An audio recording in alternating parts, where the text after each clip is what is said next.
Assalamualaikum cemaat. Maç öceler satılattı.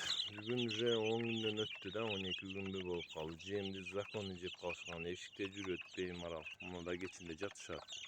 Aslında alıp koyuyoruz. Aslında cürüt, sular, darlan işte. Eten prifkasını olup satam. Alam degenleri bolsa çalgıla, todjon, koreyski todjon. Şunun horozlu aralaştayım bunu. Kaysınsı horoz, kaysınsı mekiş bilmem. Ben özüm prizitimle bölüp koydum. Horozlarını satam. İçinden mekşi bu kalavunda boyu çoğun horoz okşoğunlarını böldüm de göre şu horoz boyu sezildi atmağın çoğun doruç.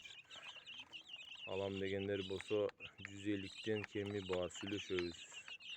Жақшылап baksanlar 3-4 ayda уже soyuşkan armayın et beretken biz былтыр bağıp özü soyup çedik.